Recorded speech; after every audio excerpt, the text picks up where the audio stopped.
All right, folks, Vitek here from Wani, and with us today we have one and only Sir Russell Allen of Adrenaline Mob. How are you doing today?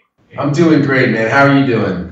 I am doing really well. Been listening to We the People from past couple of weeks, and wow, fabulous record. I'm sure you guys must be pumped to release it on June 2nd. Yeah, we are really excited to get this album out to the public, and super proud of the album and just getting back together again and finding the courage to do this band and actually get a record out is a huge accomplishment for us, and we can't wait to share it with everybody. Absolutely, man. It's the third full-length album with the Mob, and each one had, been you and Mike as constant members, and now you've added Jordan on drums and David on bass. What sort of influences have they brought into the record? Well, Jordan played on the album, and we had gotten Dave after the bass tracks were pretty much tracked by Orlando, and the energy that these guys bring is amazing. They're super positive personalities.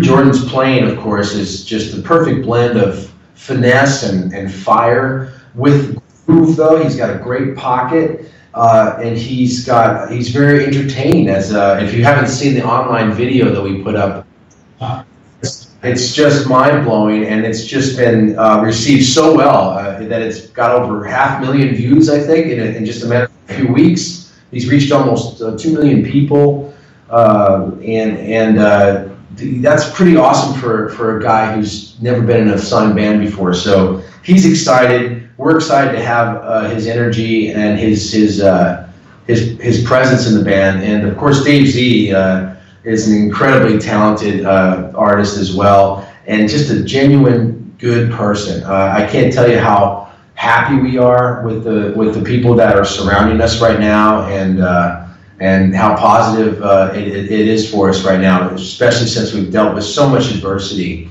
in the short lifespan of this band. So we feel like it's a rebirth, like a reintroduction. We're no longer this supergroup thing that people tried to tag us in the beginning with Portnoy and stuff, but always grateful to Portnoy and to John Moyer for helping us get this thing off the ground. They're always going to be members of the family, so to speak, but now we've moved on, and we're really excited about this next chapter. Absolutely, man. It's really good, good to hear. And Jordan is basically, an animal, so to speak. He's hailed as having a hybrid of Portnoy's technicality as well as AJ's, the swing, the groove in it. So like you said, I saw the clip, he was belting the shit out of those drums. That was for damn sure.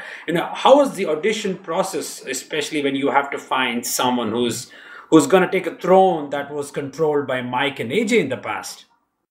Well, we were lucky. I think AJ maybe had been smiling down on us and pointing us in the right direction, because I got the tip about Jordan from the Twisted Sister camp. The manager, Danny Stanton, had told me that one of their techs, this guy Russ, great guy, a friend of mine, said, "Hey, you got to check out this young drummer I've been jamming with. His name's Jordan from Long Island, New York." And of course, right off the bat, I'm like, "Okay, he's local. Long Island, he's a New York boy. Let's check it out." So I watched the video, and I was just blown away by his playing. But the fact that he's left-handed was even more intriguing to me. So I showed Orlando. He's like, "Wow, this guy's a monster." And he said, like, "Let's send him some stuff." So I sent him some tracks. I said, "Do Hit the Wall for me. Do Badlands. Do a cover for me." What we've done, just to see if he could do all these different types of styles that we need a drummer to do. A very hard position to fill, as you know, because of the predecessors. So definitely big shoes to fill. But he had the perfect combination, like you said, of Mike's finesse and technical prowess, but with AJ's pounding fire and groove. Like just the way he plays with that sort of veracity, but still maintaining the pocket and maintaining the integrity of the song. I was just wow. So that's kind of how it went, and then we decided, hey, this is great for us. We had a lot of named drummers behind the scenes that were really interested in playing with us. because of the legacy of the position. But me and Mike both felt it was time for a fresh face. You know, it was time to bring a breath of new life into this band, especially since, and it almost seemed like it was heaven sent from AJ to get the word about this young talent from his former camp. You know, so it was all good vibes. You know. Absolutely, man. And it all started at the Sonic Storm Studios where you, Mike, AJ would jam and have a good time. So when you guys started writing this and recording this, and I'm sure it must have been sort of a nostalgic feeling that you know, AJ used to be there with you. So I'm sure this might have acted as a source of inspiration to write a record which is not only strong, but also as a homage to your brother. You nailed it right on the head, but that was exactly what we were thinking. We didn't feel the pressure of making the record because, you know, we had been through so much crap already, you know what I'm saying? So we had so much adversity, and we were just making an honest album. I mean, me and Mike, after AJ passed, it was a really difficult time for me and him, and we didn't talk for quite a while. We just needed to take a break from it all. We had tried to force a square peg in a round hole, man. You know, we were trying to force this band into existence early on in a lot of ways, and then when the lights went down on that final night that AJ was alive and all that had happened, when the dust settled and time had gone by and we decided to get back together, we just knew it wasn't about, hey, let's do something, look at us, look at us, look at us. No, this was more about, hey, we got something to say, you know?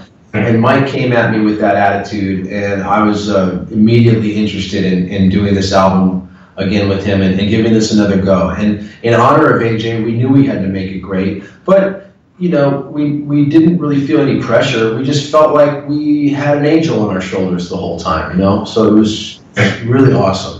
Absolutely, man. You know, I heard this, the tracks having a lot of diversity, be it King of the Ring, Raise 'em Up, or even Ignorance and Greed. There's a lot of, it's cool to see how you know, Mike sitting together writing these songs. There's a good balance of hard rock, a good balance of AOR sound, and even heavy metal, which is what Adrenaline Mob is known for. Was there sort of a conscious decision to write an album with diverse musical spectrum? Yeah, I mean, we always had some diversity, you know, if we were going to do a ballad, if we were going to do a harder song or more of a catchy song or whatever. It kind of just came with the territory. I think it was both organic and planned slightly. I mean, Orlando definitely, we had spoken about what this album needed to be, and we both agree, Adrenaline Mob always has to be a band that makes you want to move. There's got to be a sense of movement, something that makes you want to, if you're, you know, going to the gym, we want you to stay on that treadmill all the way through the record, you know what I'm saying? And if you're driving in your car, we want to get you all the way to that destination, and you know, without getting too many speeding tickets. But you know, we like to make people feel the music, and so that was one of the things. Even in the heavier tracks, there's like Till the Head Explodes or whatever. There's a groove there, you know. There's an energy or a synergy, if you will, and so that was a conscious decision to do that. But the diversity just kind of came in the form of, hey, let me throw a 3-part harmony in the middle of this King of the Ring thing, man. Let's try this Queen stuff in here. And then of course the artistic licenses. It's a song about a fighter. We're both fans of. I'm a fan of old school boxing, and he's a fan of the more current UFC kind of stuff. So it was a kind of a pay homage to that sort of, you know, we are the champion sort of mentality. I said, well, let's throw a left hook in the music, you know. Why don't we throw a left hook and put this bridge in there that no one is going to be expecting in a track like this. Yeah, and so we were having fun with those type of things, but that just all kind of happened organically, you know. Definitely, that's really good to hear. And obviously, you are virtually unstoppable. I mean, we've spoken so many times in the past, Russell, that I'm tired of asking you this question. That how is it even possible? I mean, you're building it out with Symphony X for years and years and years. You built it out on the recent Alien record, The Source, and obviously with the Mob. You know, it's pure gold. What is the secret formula behind you? I don't understand. You know what, man? I just put my heart and soul into everything I touch, and I never call it in. You know, I never phone it in, man. I really truly sing with passion. about whatever I'm doing. And it's all different animals and stuff. And I'm blessed to have been given a very versatile gift that I can use in very different ways, in many different ways.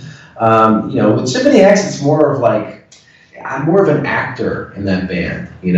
I'm an actor acting out the role of Odysseus in this journey in the Odyssey, or I'm acting out a character in Dante's Inferno, or I'm acting out not all the stuff is like that, but most of the catalog is pretty much that. On the last record, I went as far as to actually wear the band's masks on stage to, again, put that to the public, that this is the face of an actor, in a cool heavy metal Phantom of the Opera sort of way, you know what I mean? And that's fun. But in Adrenaline Mob, it's more, this is more from the heart. I mean, these are personal connections that we have to the songs, and when I'm singing a heavy track, there's some frustration in my voice, and there's an anger there that's real, and then when I'm singing about like Bleeding Hands, about kind of reflecting on my life and reflecting on this band's history, there's a genuine melancholy that's in my voice that wow, I have been around a while, I have seen a lot, and I have gone through a lot, and so these are all real emotions that are being captured on these records, and not so much an act, so to speak, as I've done in Symphony X over the years. I understand. That's really good to hear. And for you as a musician, I mean, on this record, there's a lot of there's a political side to the mob on this record. There's a lot going on in the world. The Russia doing the stuff, the US ripping itself apart, and obviously North Korea being North Korea, as we all know. How does the global political climate affect you as a musician? Well, it affects our ability to entertain people. When I can't travel to a country for fear that they're going to kidnap me or kill me, that's frustrating. Just because I was born somewhere, you might as well be a racist. Which in my country is the worst word you can use in the English language right now. But to go to certain places in the world, I've got people in North Korea will never get a chance to hear these songs. I'll never get a chance to hear any Western bands. And that's a shame. We've seen it in certain Arab countries over the years where the climate has changed. And, I recall being one of the first bands to ever play Tunisia after the revolution with Symphony X, and how ecstatic the people were there to have a Western rock band, play there. And it was such a great feeling. I was really proud to be a part of that, and to share music, just to share a night of music with people who had always been denied that privilege. So the world climate affects us artists. It denies us artists the ability to share our art and our gift with the world. And so I'm not a political guy. I don't have an agenda. If anything, my daughter was born with autism, and I'm a champion of autism awareness. If that's a political statement, then so be it. But I like to think of myself more as a person who's out there who gives a shit about people's families, and who want to help them by sharing my story and sharing my daughter's story, which is a very, very hopeful one, filled with a lot of great triumphs.